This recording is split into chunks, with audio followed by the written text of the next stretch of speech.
Hello everyone, DHC here, and today I will be casting the 4.7 version of the Cat's Tails Abyss race. As a reminder, the Cat's Tails Abyss race is a speedrun of floor 12 of the Spiral Abyss. Today's episode will feature whale players, which means they're allowed to use as many constellations and refinements on their characters and weapons as they can. That means you may see full C6R5 teams being played today. Without further ado, let's introduce our contestants. Our first contestant today is Thicatine. For the top half, he's playing a Vape Arlecchino team with Elon, Bennett, and Kazuha supporting her, and bottom half he's playing a Nilou Bloom team with Nahida, Baidru, and Farina. For his first half team, Thicatine is working with a C1R1 Arlecchino, a C0R1 Elon, and a C2R1 Kazuha. On the other half of the Abyss, he is running a C0 Baidru, a C2 Nahida, a C0 Nilou, and a C4 Farina. As we'll see later on, these constellations are on the lower end of investment when it comes to players in the whale bracket. That being said, we still encourage all players to do the best they can with what they're given on their accounts. So it looks like Thicatine starts off his chamber by using his E to apply the mark onto the first wave, then bursts with Kazuha, Bennett, and Elon in order to provide buffs for Arlecchino. Once all the buffs are set up, then he absorbs the Bond of Life by using Arlecchino's charge attack on the first wave. Now unfortunately, Thicatine's Arlecchino is only C1, so you may have a bit of an issue when it comes to flexibility of its rotations, and also a bit of an issue with damage output compared to some of the other Arlecchinos you may see later on today. That being said, Arlecchino is still a monster of a DPS when it comes to speedruns, both at C1 and at C6. She has pretty massive multipliers in her kit. She works really well with Bennett, Kazuha, Farina, Elon. She can be swapped in and out, and you don't lose your infusion. It's honestly unfair how strong she is at all investment levels. And with that, Thicatine finishes his first chamber in 59 seconds. Now on the other half, we have Thicatine's Nilou Bloom team. He has Nilou Farina as double Hydro and Nahida Baidru as the double Dendro core in this team. This Abyss has a ton of Pyro Shields. You have 2 Pyro Mages here, and you also have the 2 Pyro Lectors on the second wave. So it's not a surprise that Hydro units are honestly really good this Abyss. Farina and Nilou here both have decent Hydro application, and not only that, they both have decent AoE Hydro application. On top of that, Nilou's Blooms also have really good AoE damage. In fact, they have quadratic scaling, which means that the more enemies there are, the more damage you're actually doing per enemy. Now it looks like Thicatine's able to knock the Lectors into each other, and that means he's able to hit both of them with his Hydro application from Nilou's E and Farina's Pets. It also looks like Thicatine tries to break the little turrets that the Pyro Lectors spawn. When you break the turrets, they usually deplete a certain amount of gauge unit from each Pyro Lector shield, and it generally helps you clear the shields faster. And there's one final wave to this chamber, 2 Animo Knights. Unfortunately, it doesn't look like Thicatine's able to group them too well. That being said, I still think he clears them in a reasonable amount of time. Finishes off the chamber in 1 minute and 15 seconds. Honestly, the first chamber of this Abyss is honestly one of the most annoying, especially if you don't have Neuvillette. 4 waves on the first chamber, 3 waves on the second chamber. I get how it could be a struggle for some players to get 3 stars in that chamber. Now it looks like Thicatine is moving on to Genki, trying to take out the first phase of the Genki with just Arlecchino, no Bennett buff or Elon buff here. It does take a bit of time to get through that first phase. And it looks like he's setting up full buffs to the second phase. Able to do 80-70k Vapes with Arlecchino? Not bad. Is he able to finish Genki off before he dashes away? Not quite, but able to dash with Arlecchino's E straight to the Genki. And battering himself for the next chamber, finishing the first chamber in 43 seconds. Now onto the second half of the second chamber of floor 12. This chamber has 4 waves of enemies. 3 of those waves have 2 enemies each, and the last wave has 3 enemies. So just like chamber 1, if you have good AoE damage, you should be doing just fine in this chamber. And Nilou is the queen of AoE when it comes to this Abyss. One interesting thing I like to note with Thicatine's teams is that he chose Elon to run with Arlecchino and Farina to run with the Nilou team. For whale speedruns, I more commonly see Farina actually being played with Arlecchino and Elon being played with Nilou. Furina generally provides stronger buffs than Yelan to Arlecchino, and her Hydra application is still generally sufficient for Arlecchino to bait most if not all of her attacks. On the other hand, the Nilou team's Furina's buffs feel a little underutilized. Nahida here doesn't do as much damage because she's missing Quicken, and Furina here is the only other character that really benefits from her own buffs from her Q. That being said, Furina does bring a lot of comfort when it comes to Nilou teams. Just having free Hydra application by pressing E for 30 seconds. On the other hand, double swirl setups can be a little bit more tricky when it comes to Furina compared to Yelan on Arlecchino teams. So it makes sense here why Thicatine might want to swap the two when it comes to his Nilou and Arlecchino teams. Now back to the gameplay at hand, looks like Thicatine is currently fighting A Simon, doing 200k normal attacks and able to destroy the turrets, preventing A Simon from going invisible. And looks like he's able to finish off A Simon in 24.89 seconds. Now we are on the final chamber. Unfortunately, I do think Nilou will struggle a bit in this chamber. The enemies just love to jump around everywhere, and we see just that with the Pyro Gunner jumping away from Nahida. In addition, I think Thicatine himself will struggle a bit more in this chamber as well. His Nilou is only C0, and the second and third waves of this chamber have really high resistances.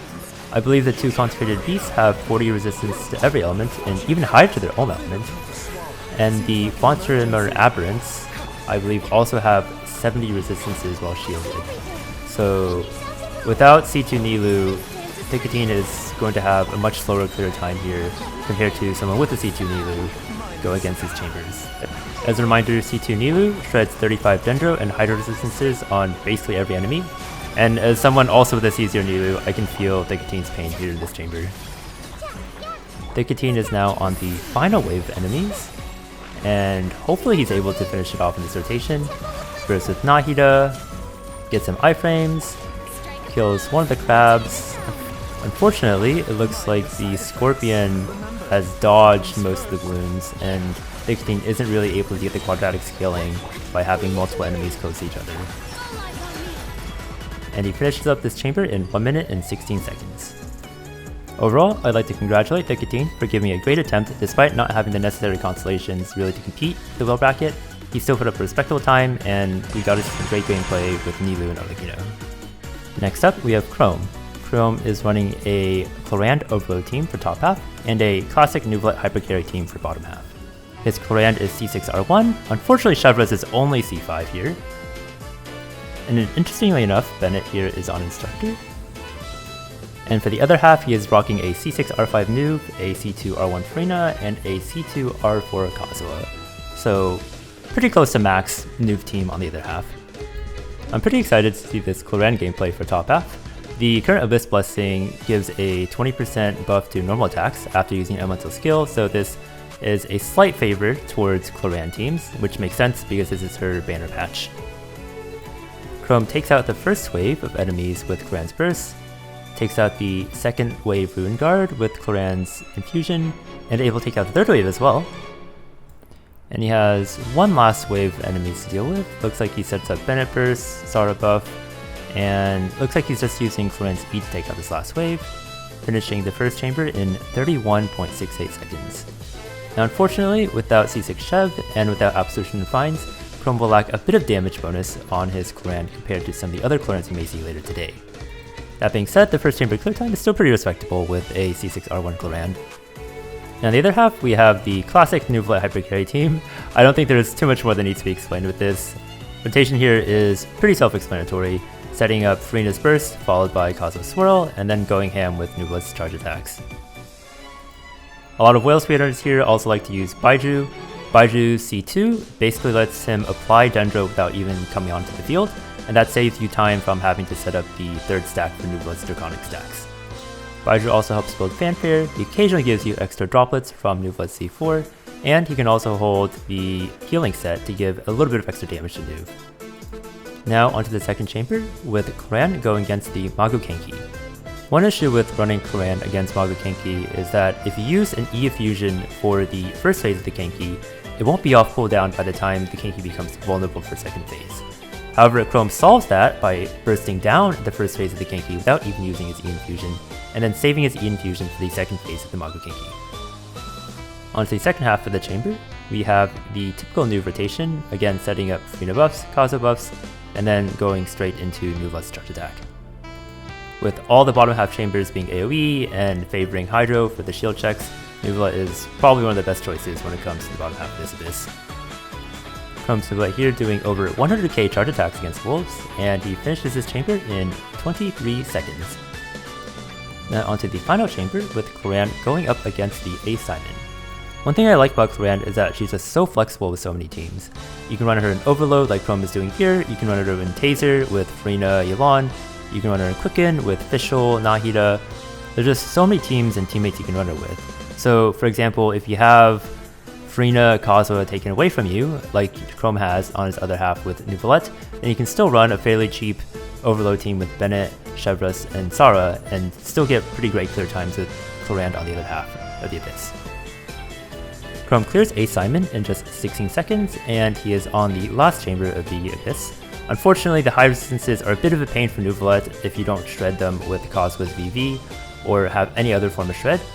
However, Neuvillette's damage is still very overpowering, and he clears his chamber in just 22 seconds. Congrats to Chrome for a job well done, and for showing off some amazing Clorinde gameplay. Up next is Bella Swan, or Pulse.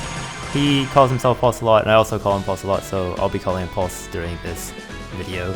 So for top half, Pulse is running a Xiao Hypercarry team, and bottom half is a Hytham Hyperloom team. His Xiao here is C6R2 Homa, his Frina is C4R5 Fab, and his Xianyun is C2R1 Crane's Call. On the other half, we have a C6R5 Hytham, a C2R1 Nahida, a C6R1 Elegy Yelan, and we have Kuki on Zyphus. I personally know Pulse loves playing Xiao and Hytham, so I'm glad he is able to use them here for today's video. One thing I love about this Xiao team for the first chamber is that it has really good mobility. You're not really limited to circle impact by standing in, say, Bennett or Jean circles, and instead you're basically able to move around the arena freely and still get buffs from Frina, Xianyun, and from Farazan. Pulse takes out the first two waves with Xiao's first burst, and halfway through the third wave as well with Xiao's first burst. And it looks like he's setting up another rotation, hopefully able to kill the rest of these two Drakes and the last wave as well. Will he use Xiao's C6 to take out this last wave? And looks like he does. He takes advantage of plunging on two enemies and being able to use infinite ease after plunging on both enemies. On the other half, we have this pretty classic Hytham Hyperboom team. This is a pretty standard team that I see being played at C0 with maybe C2 Nahida, but I honestly don't see it being played all that much at whale level. Hyperbloom doesn't really scale as well with Constellations compared to, say, raw quicken damage. However, this Abyss is probably the one situation where Hyperbloom is still fine just because we desperately need the Hydro application against the Pyro Shields for the first wave and the second wave of this chamber. In a normal Abyss without all these elemental checks though, Hytham usually likes being run with an LG support like Fischl Sara and with Yai Miko for all-field damage. Looks like Pulse uses Yelan to deal with the shields, and uses her to break the mini turrets that they spawn. See, Pulse bursts on Yelan again, and uses her Breakthrough Barbs and her E to finish off the Lecter shield. Oh, not able to finish off the shield just quite. Unfortunately losing some time, just being a tiny bit short of being able to take out that Pyrolector shield. Now onto the final wave, sets up buffs with Nahida, Kuki, and easily able to take them out with Hytham. Now onto the second chamber against the Magu Kenki. Xiao, before Xianyun's released, really had struggles when it came to single target damage, but Xianyun providing her massive flat damage buff really helped Xiao excel in single target. Now it looks like here Pulse isn't going for Xiao's burst for the first wave of Kenki. Unfortunately, it's a little bit slow due to Frina not having the greatest personal damage at C4 with Favonius. I've honestly seen a lot of whale speedruns where instead of plunging with Xiao, they try to save Xiao's burst, and instead they actually plunge with C6 Frina to take out the first wave of the Kenki. Pulse finishes the Kenki chamber in a total of 30 seconds. Now back to the second half with this Hytham Hyperbloom team. Again, setting up Yelan's burst and Kuki's E to proc Hyperbloom and Quicken. And looks like he's able to finish off the first wave with ease. Beautiful Hytham gameplay from Pulse. Swapping off from Hytham as he's bursting into Nahida so that she can apply her E. and swapping back to Hytham so that he can collect his mirrors. Now, one unfortunate thing about Nahida for multi-wave whale speedruns is that sometimes you do so much damage that you're constrained by Nahida's cooldown. In general, you really want to apply Nahida's E onto every wave. Nahida is usually on Deepwood, and she also has her defense shred from her C2, so you want to apply her E onto every wave. But if you deal so much damage, say from a C6 Hytham or C6 Tighnari, then you're kind of stuck waiting for Nahida's E to come off cooldown before you're able to start off against the next wave. So for some whale speedruns, you're kind of capped at how fast you can clear a chamber based on how many times Nahida needs to apply her E, if you want to apply her E onto every wave. Now we're on to the final chamber. Xiao doing over 260k plunges against A Simon. He's also able to destroy the turrets, preventing A Simon from going invisible. And he clears A Simon in just 21 seconds. Now we're on the home stretch in the final chamber. Again, back to this Hytham Hyperloom team. He takes out the first wave pretty easily. And looks like he bursts with Hytham, swaps back to Nahida, and collects the mirrors by the time the burst expires. Again, just great execution with this Hytham gameplay from Pulse. And he begins another rotation, hopefully the final one. And is he able to take them out in time? Oh, unfortunately, the Scorpion runs away. This might cost Pulse a few seconds here. Uses Hytham's burst to get a little bit more mirror uptime, and finishes the chamber in 42 seconds. Thank you Pulse for showcasing some amazing Xiao and Hytham gameplay today. Now the fourth contestant today, surprise, is me. For this Ctar, I ran Arlecchino top half with Bennett, Kazuha, Charlotte, and I ran Neuvillette bottom half with Farina, Venti, and Baiju. All my characters are C6R5, and my builds are, I think, pretty normal. I have Whimsy on Arla, Vivi on Kazuha, No Plus on Benny, and Instructor on Charlotte. On the other half, I have signatures on everyone. I have Golden Troop on Farina, Vivi on Venti, MH on Neuv, and the healing set on Baiju. Pretty classic whale speedrun teams for both Arlecchino and Neuvillette this Abyss. Now I start off this chamber by taking out the first wave with Arlecchino's C2 and 2 normal attacks. Then I set up Bennett, Arlecchino 4 normal attacks on the second wave. Then swap to Charlotte to apply Cryo on the third wave, use Arlecchino burst to one-shot them. And then by the time I get to the fourth wave, Arlecchino's C2 is off cooldown. I use her C2 and normals to take the last wave, finishing the first chamber in 15 seconds. Now my bottom half rotation is pretty similar to the normal hybrid carry move team, only difference here being that I'm using Venti instead of Kazuha. Without Kazuha, I do lose a bit of damage without Freedom Sworn and Kazuha's A4 buff. But that being said, Venti does provide a bit of utility himself as well. Here he has pretty fast Hydro application, which helps take out the Hydro shields. And his C6 also shreds Hydro resistances for any enemies caught in his vortex. So although my Neuv might not be doing as much damage as with having Kazuha, Venti still lets me keep up when it comes to multi-wave content and shield breaking. Now onto the second chamber with Magu Kenki. I take out the first phase with just Arlecchino's Q, no reaction necessary, and this allows me to save Arlecchino's C2 for the second phase of Magu Kenki. Once Kenki becomes vulnerable, I'm able to melt her C2 and her normal attack in quick succession, taking out the second phase almost instantly. Now the second chamber is where we see C6 Venti really start to shine. While Vivi only lets you shred when the N-Or character is on field, Venti C6 allows him to shred off field.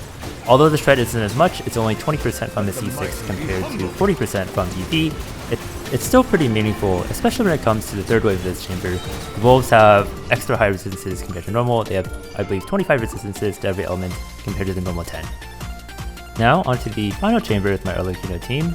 If you guys remember my Ryo one-shot against the A Simon in the last Ctar video, enjoy what you're about to see next. I set up Bennett, Kazuha, and Charlotte burst, and with that I'm able to melt Arlecchino's C2 and her burst in one fell swoop, one-shotting the A Simon in 9 seconds. In this final chamber, we really see C6 Venti begin to shine. Again, Venti helps you shred multiple waves. In this chamber, the enemies have extra high resistances. As I said before, the crabs, they have 70% resistances, and the consecrated beasts, they have 40% resistances, so 20% shred really means a lot against these enemies. I hope you guys enjoyed my run. I did my best to optimize it in the 2 days you were given to submit runs, and I'm pretty happy with my final result. Alright, up next we have Shifu. Again, he's also running Arlecchino top half and Neuvillette bottom half. This time around though, we have Venti for top half and Kazuha for bottom half. It looks like Shifu's Venti is only C0R2, so unfortunately he loses a lot of that synergy with Neuv in the second and third chambers with the multi-wave shred. Aside from that, his characters are otherwise pretty maxed out. He has a C6R5 Neuv, a C6R5 Arlecchino, and he has most of the important constellations and finds on the other characters.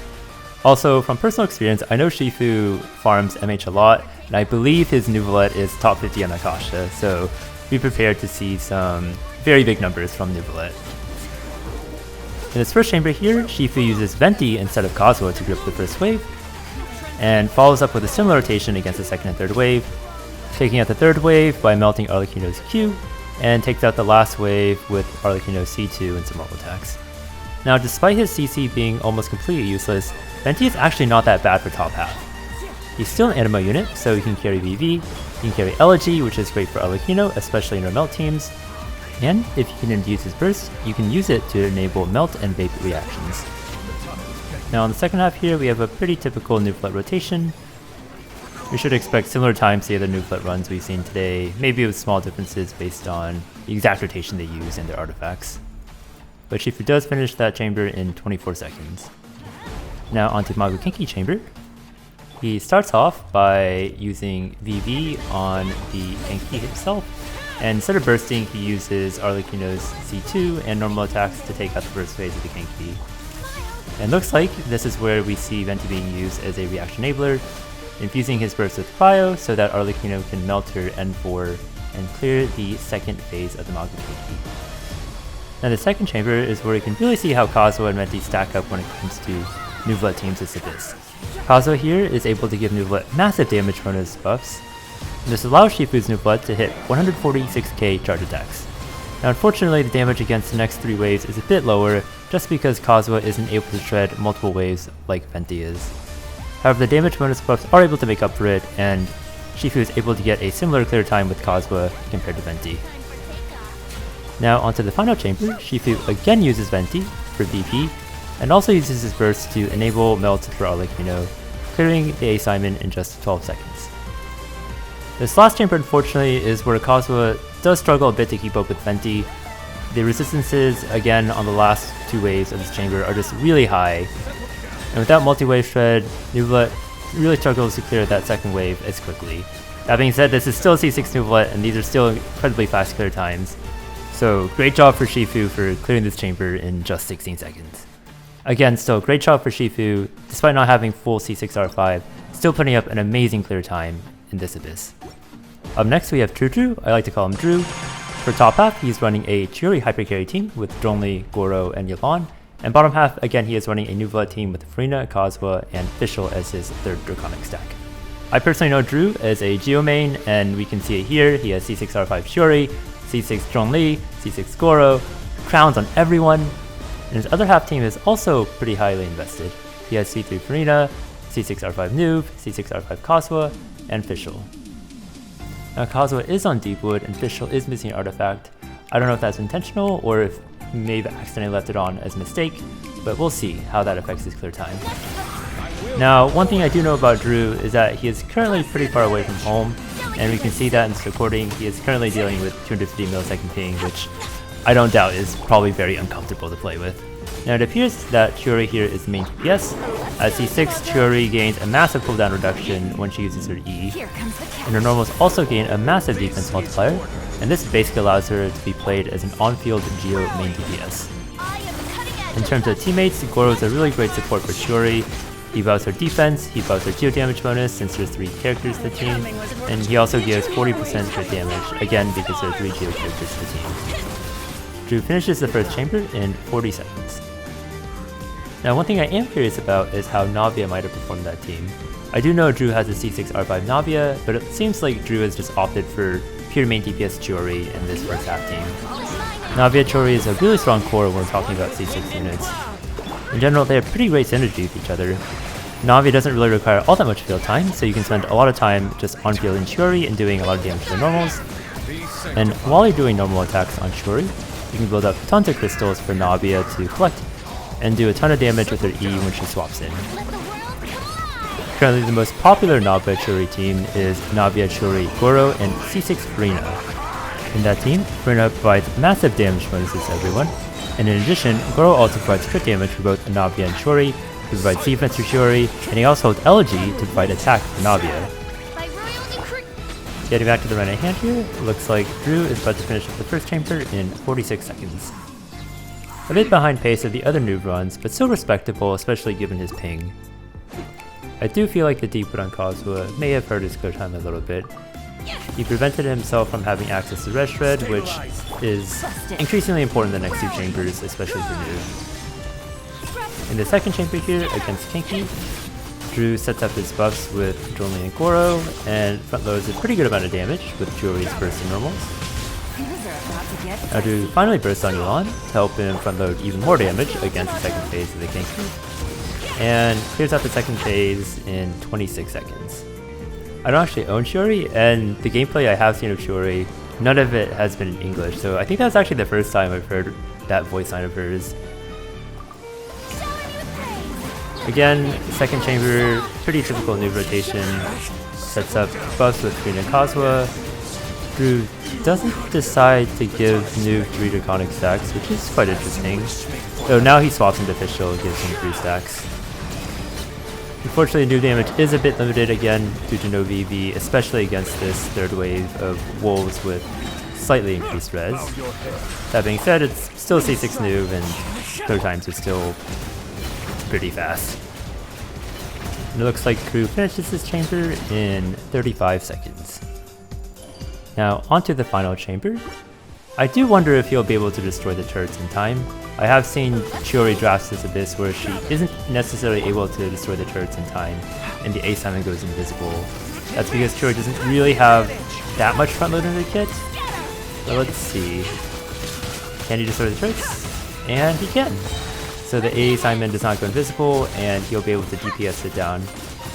And he clears the A Simon in 21 seconds. Now back to this last chamber. I think he's really going to struggle here without the VV on Kazuha. The resistances are just way too high on the last two waves to just ignore VV. The first wave still gets cleared pretty quickly. The second wave, unfortunately, Neuv's ticks are dropping to 20-30k against the crabs and 50k against the scorpion. The Neuv is churning through all of his source water droplets. Believe enough, not quite. Has to use another E. Gets knocked around a bit. Hopefully this should be enough to finish, and it is. Finishes that chamber up in 33 seconds. Despite the limitations with this ping and build, Drew still put up a pretty great clear time and also got to demonstrate for us his main DPS Chiori gameplay. Now onto our 7th contestant. Jules will be competing with a Clan Overload team top half and an Ayato team bot half. Her Clan team is fully maxed out with R5 Absolution, also R5 Elegy on Sarah. Clan here is on Echoes, and interestingly, Sarah is on Tenacity here. And on the other half of the Abyss, we have a full C6R5 Ayato team, except for Farina, but she's C6R1, which is close enough. Now the artifact choices for this first half team are quite interesting. Echoes is actually a pretty great set on Clan the more constellations and refinements that you get.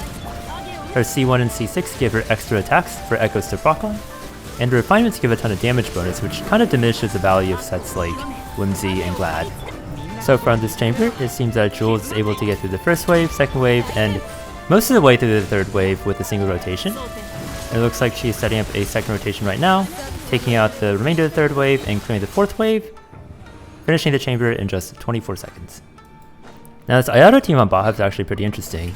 Ayato as a carry hasn't done all that well in speedruns recently, but in Abyss that demands Hydro and that demands AoE damage, Ayato is a pretty great pick overall.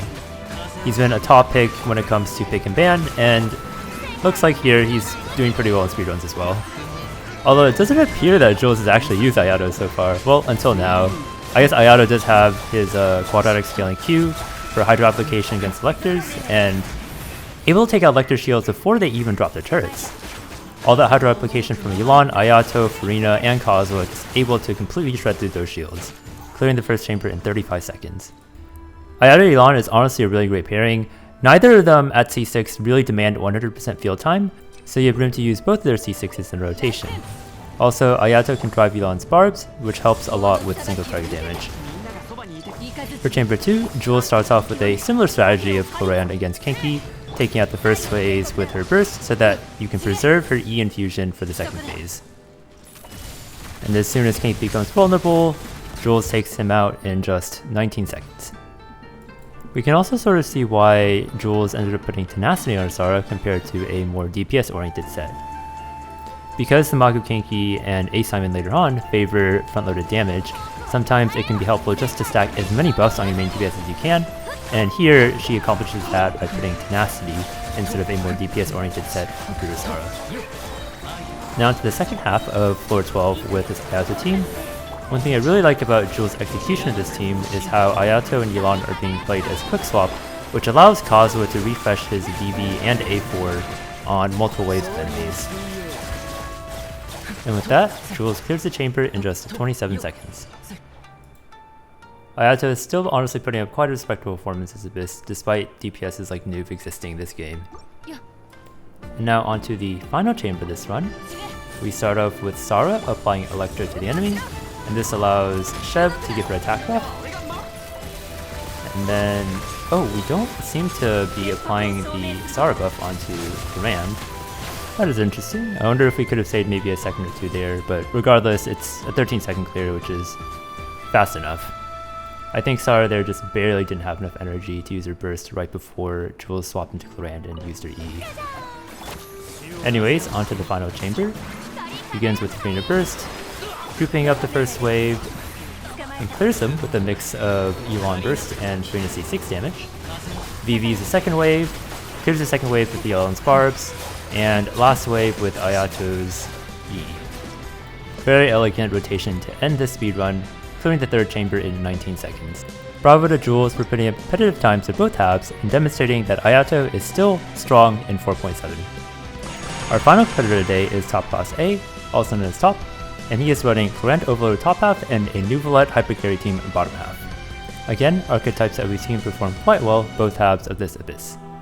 Top's first half team is fully maxed out with C6R5 on Clorand and also R5 Elegy on Sara. The second half team is also full C6R5 and even on Baidru.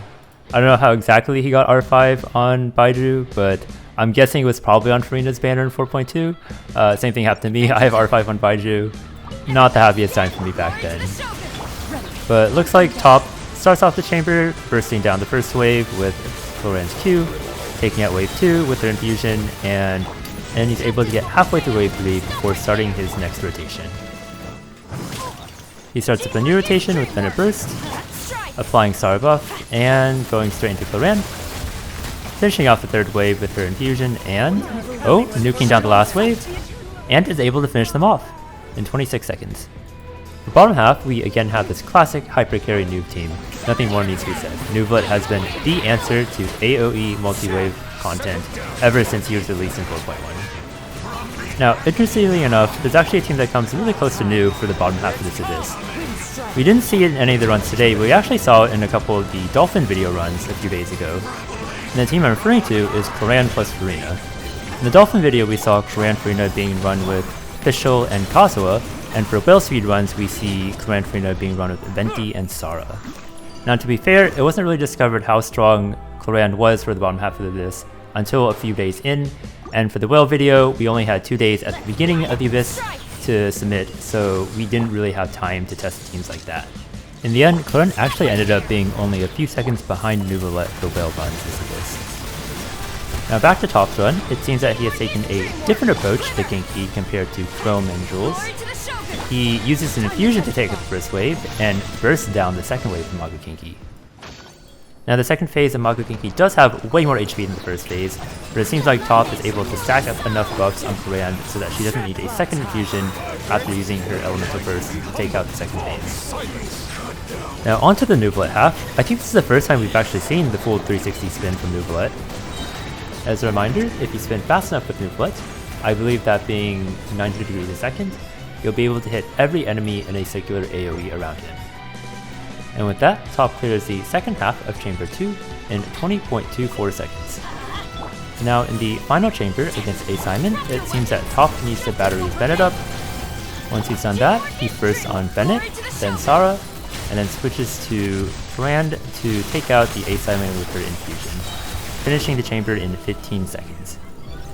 Now we are on the final chamber of this run. Again, we have this classic Neuvillette hyper carry team setup, starting with Creator Burst, Causal Burst to apply BB as A4, and then switching Neuvillette for his charge attack. It looks like Top here is again opting for spinning. He's able to hit every enemy with every tick of his new charge attack, and he finishes his chamber in 18 seconds. A great time and a great performance by the two teams that Top has played today. And that wraps up the whale bracket of the 4.7 version of the Cat's Tails Abyss race. And drumroll please for the leaderboard. And here are our final times. In 8th we have Thicatine with its Arlecchino Nilu. In 7th we have Pulse with Shao and Hytham. In 6th we have Drew with Chiori and Neuvillette. In 5th we have Chrome with Clarand and Neuvillette. In 4th we have Jules with Clarand and Ayato. In 3rd we had Top with Clarand and Neuvillette. In 2nd we had Shifu with Arlecchino and Neuvillette.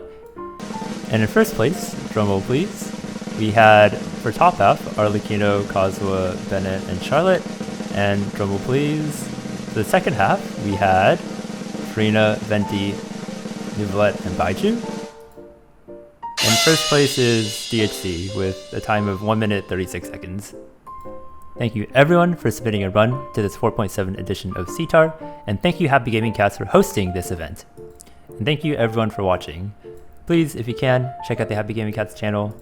The people that run the channel are super nice, and they have a bunch of wonderful Abyss content, like these Abyss competitions, and also Abyss drafts where people go against each other 1v1 in the Spiral Abyss. Thank you for tuning in, and this is DHC signing off.